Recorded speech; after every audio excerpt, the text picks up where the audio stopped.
Xin chào tất cả mọi người. Hôm nay tôi rất vui khi được đứng ở đây để cùng chia sẻ với mọi người về ước mơ của mình trong tương lai.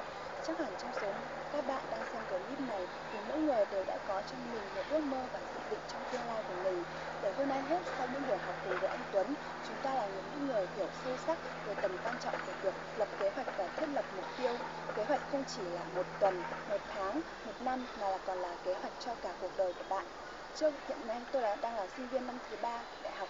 Và trước đây khi năm thứ nhất tôi gặp hai vấn đề gây cản trở mình trong việc đạt được ước mơ của bản thân. Thứ nhất đó là việc làm việc không có kế hoạch, và thứ hai đó là sự nhút nhát và tính do dự cũng làm tôi đánh mất đi nhiều cơ hội. Lịch trình của một ngày năm thứ nhất đại học của tôi vô cùng nhàm chán. Tôi chỉ đến trường, sau đó trở về phòng trọ và thỉnh thoảng có đi chơi với bạn bè. Và để đỡ nhàm chán trong cuộc sống thì tôi mua khá là nhiều sách về để đọc.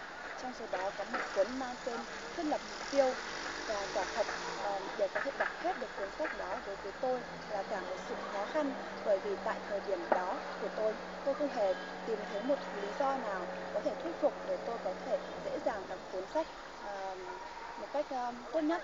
Và hiện tại khi nhớ lại những ngày tháng đó thì tôi cảm thấy vô cùng hối hận vì đã để lỡ mất một năm đại học của mình trôi qua một cách vô ích mà không hề học được thêm điều gì bổ ích, không thêm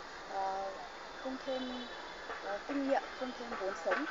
Và hiện tại thì tôi đã theo học được khóa tạo sức hút cá nhân ở lớp của anh Tuấn. Tại đây thì tôi được học việc lập kế hoạch một cách chi tiết và cụ thể, lập kế hoạch không chỉ cho một ngày, một tuần, một tháng mà còn lập kế hoạch cho một đầu công việc cụ thể.